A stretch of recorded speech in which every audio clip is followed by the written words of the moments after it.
월가의 유명 투자은행 뱅크 오브 아메리카에서 하나의 소식이 나오게 되었는데 미국 정부의 부도에 대비하고 있다라는 소식이 전해졌다고 합니다. 이 미국 정부의 총 부채 한도 상한선인 31조 4천억 달러에 도달하면서 부채 한도 상향을 위해 의회에서 협상이 진전되지 않고 있기 때문인데요. 하지만 이번 뱅크 오브 아메리카의 소식은 정치적인 의도로 해석될 가능성이 상당히 높죠. 이 미국 정부가 실제로 파산할 가능성은 제로이기 때문인데요. 구독과 좋아요, 알림 설정 부탁드립니다. 안녕하십니까. 암호화폐 정보를 전달해 드리는 닥터 비트맨입니다. 네, 평일의 절반, 수요일도 슬슬 마무리되고 있습니다. 어떻게 오늘 하루 잘 보내고 계신가요? 네, 힘든 하루였지만 역시나 시간은 지나가며 또다시 저녁이 찾아왔습니다. 이제 최근 크립토 마켓 관련하여서 단기 전 고점인 비트코인 기준 24,200달러 선을 넘지 못하는 모습을 보여주고 있습니다. 참 아쉽기만 한데요. 이제 그럼에도 상승 추세는 꺾이지 않은 것으로 보이죠. 일단은 코인 마켓캡에서 메이저 탑 10 코인들 먼저 한번 살펴보도록 하겠습니다. 네, 일단 시가총액 1위 비트코인을 보겠습니다. 비트코인의 경우는 0.78% 상승한 23,180달러대를 나타내고 있습니다. 이외에 이더리움은 1.80% 상승한 1,671달러대를 나타내고 있으며 6위의 XRP는 0.84% 상승한 0.40달러대를 나타내고 있습니다. 네, 비트코인의 더미넌스, 이더리움의 더미넌스 각각 살펴보게 되면 41.2%, 18.9%를 나타내고 있는데요. 그렇다면 과연 선물 투자자분들은 현재 포지션 어떻게 나누고 있는지 롱숏 비율 한번 확인해 보도록 하겠습니다. 네, 일단 비트코인의 경우는 숏 포지션이 아쉽게도 56.71%로 더욱 우위를 점하고 있습니다. 이더리움의 경우는 숏 포지션이 62%를 나타내고 있으며 XRP의 경우도 이제 숏 포지션이 69%로 우위를 점하고 있네요.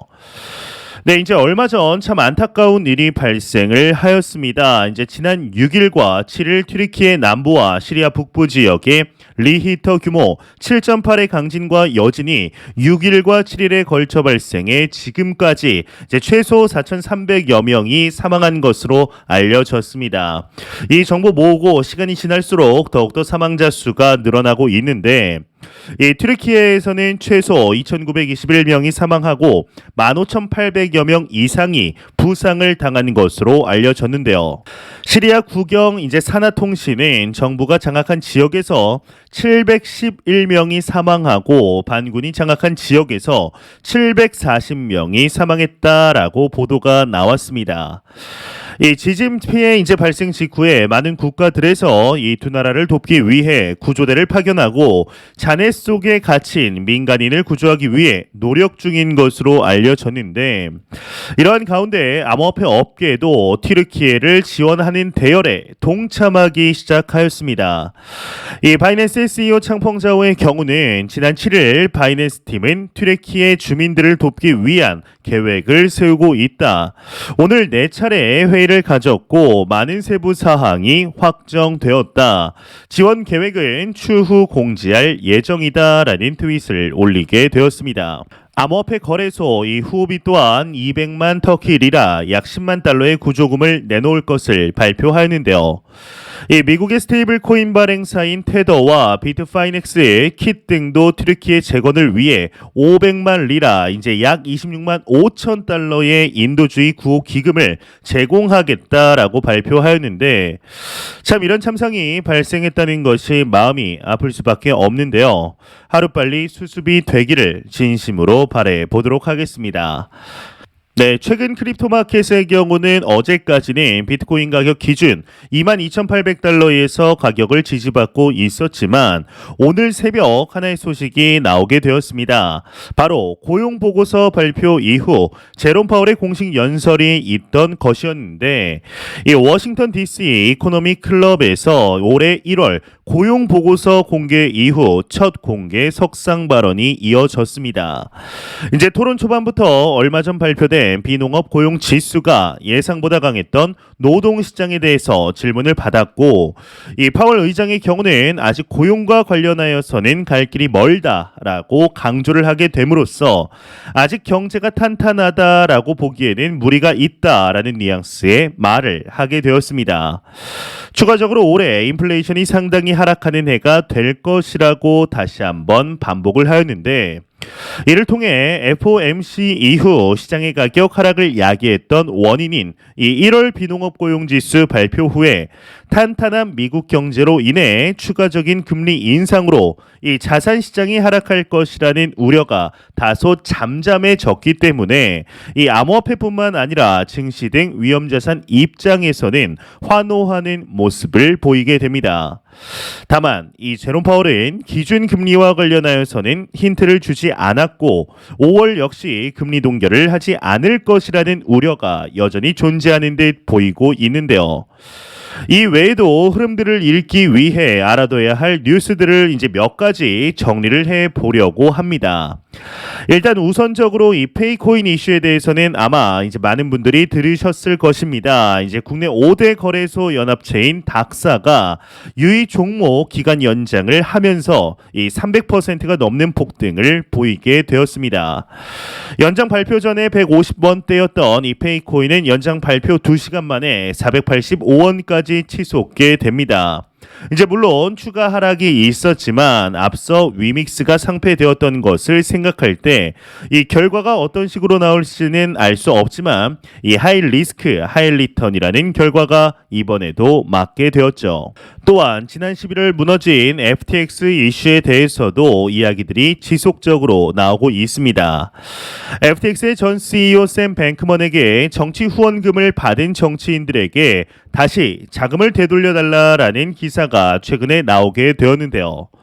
이후 현 FTX의 CEO 존 레이 3세가 지난해 2달 보수로 69만 달러, 한화 약 8억 6천만 원을 받은 사실이 밝혀져 일각에서 비난이 일고 있습니다.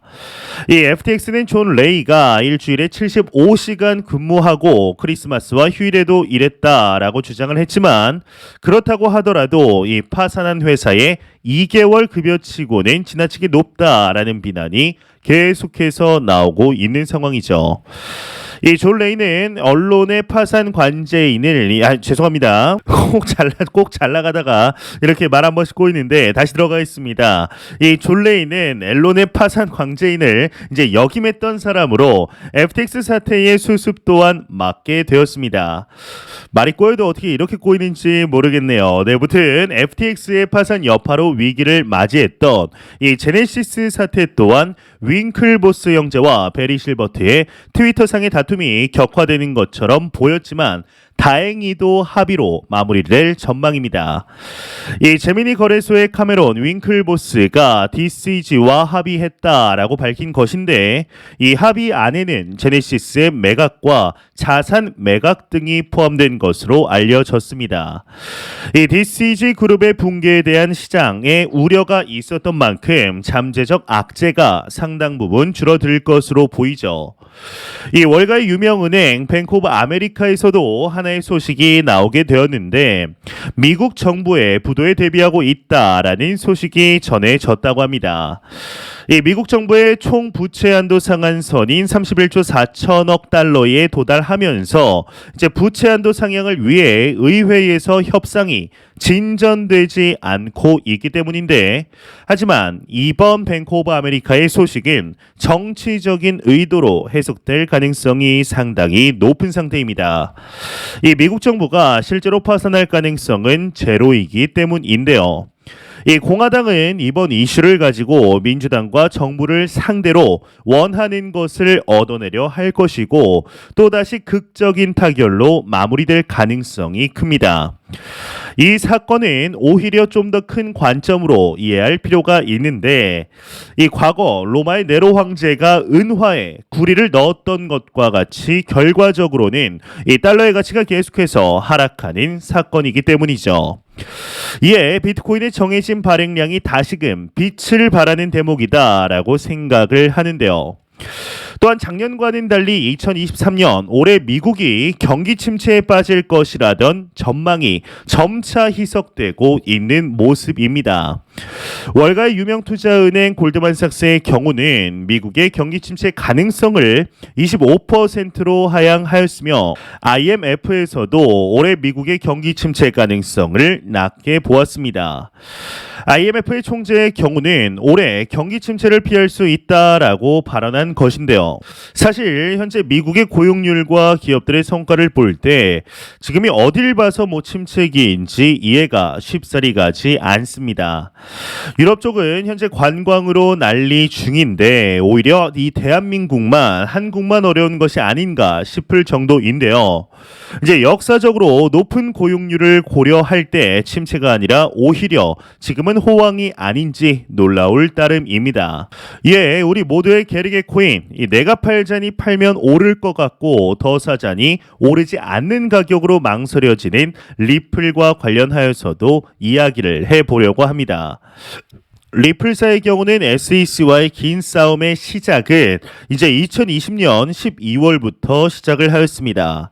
이 본격적인 소송은 2021년 2월쯤부터 소식이 흘러나왔는데 일부에서는 금방 마무리될 것이라는 이야기도 있었지만 어떻게 이렇게 전 세계적으로 이슈가 되는 소송이 금방 끝날 수 있을까요? 이 개인 간의 소송도 한 번 시작되면 3년에서 4년은 우습게 흘러갑니다. 그런 점에서 볼 때 리플과 SEC의 소송은 꽤 오랜 기간을 끌게 될 것으로 보이는데 리플의 CEO 이 프레디 갈링하우스의 경우는 이 소송이 6월쯤에 끝날 것이라고 보고 있지만 여태까지 계속해서 밀린 것을 보게 되면 더 길게 끌고 갈 수 있다고 생각하는 편이 이제 마음이 편합니다. 실제로 그렇게 되면은 이제 XRP는 계속해서 소송에 발목이 잡히게 되죠. 이 소송을 계속해서 보다 보면 자잘구레한 이야기들이 많이 나옵니다. 이제 소송 초반에는 이러한 이야기를 하나하나에 의미를 부여했지만 이 시간이 지나면서 이러한 것들이 크게 별 의미가 없다는 것을 알게 되었는데 이제 결국 우리에게 중요한 것은 어찌 되었든 합의나 승소, 패소 이러한 결과가 나와야 하는 것이죠. 그나마 XRP의 활로를 열어줄 플레어 네트워크가 성공적인 결과를 보여줄지는 여전히 미지수입니다. 이 설계 모델 자체는 기대감이 크죠. 하지만 2021년 상승장이 아닌 이 크립토 윈터에 시작되었다는 점이 아쉬울 따름인데 상승장을 타고 계획대로 시작을 하였다면 지금과는 확연히 다른 분위기 속에서 시작될 수 있었을 것입니다. 리플 소송 승리를 염원하는 이들 중에는 강성 XRP 홀더들도 존재합니다. 이제 이들은 리플 소송 승리를 당연한 결과로 인식하는데 현재 상황을 보았을 때는 승소 혹은 유리한 방향으로의 합의가 가능할 것으로 보입니다. 특히나 얼마 전 리플 소송과 유사한 LBRY와 SEC 간의 소송에서 이례적으로 SEC가 미등록 증권이 아니다라는 언급을 함으로써 XRP 소송에도 비슷한 이야기가 나올 가능성이 증가를 하였습니다.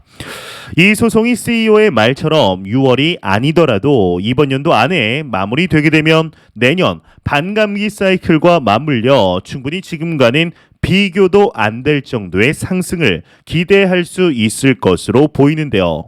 소송이 마무리되게 되면 XRP의 가격은 2017년의 전고점을 지나 $10까지는 충분히 상승이 가능할 것으로 보입니다.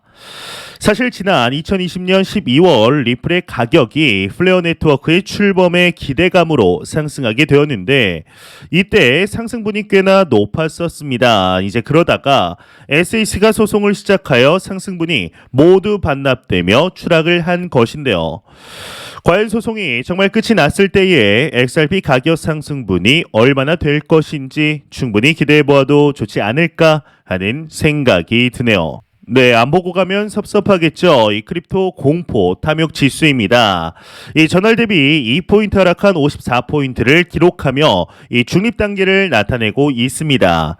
이 지수는 0이면 공포, 100이면 낙관을 의미하게 되죠. 이제 현재 시간이 흐름에 따라 크립토 마켓이 더욱 상승을 할 것인지 하락할 것인지 방향성이 정해지는 듯 보이고 있습니다. 지난 FOMC에서의 제롬 파월의 발언, 이틀 전 미 재무장관 제닛 옐런의 발언, 그리고 또다시 한국 시간으로 오늘 새벽 제롬 파월의 공개 연설을 통한 발언들이 하나의 점으로 모이고 있습니다. 바로 인플레이션이 낮아지고 있다, 물가 상승이 둔화되고 있다라는 것이죠. 이제 확실한 방향성은 다가오는 2월 14일 발표될 예정인 이 소비자 물가 지수 CPI 지수가 발표된 이후 더 확실한 방향성이 제기될 것으로 보입니다. 지난 1월에 발생한 비트코인의 엄청난 상승이 CPI 발표 이후 이제 발생을 했다는 것을 감안하면 2월 달 또한 같은 움직임을 보일 가능성이 농후하다라는 것을 확인할 수가 있겠는데요. 지난 1월을 생각해 보면 CPI 예상치, 이 시장의 예상치와 오차 없이 이제 동일한 수치가 나왔음에도 상승 랠리를 보여주었습니다. 엄청난 상승 랠리였죠. 이에 과연 2월 달이 시장 예상치보다 낮게 나온다라면 과연 시장은 얼만큼 환호하게 될지 충분히 기대할 수 있지 않을까 싶은데요.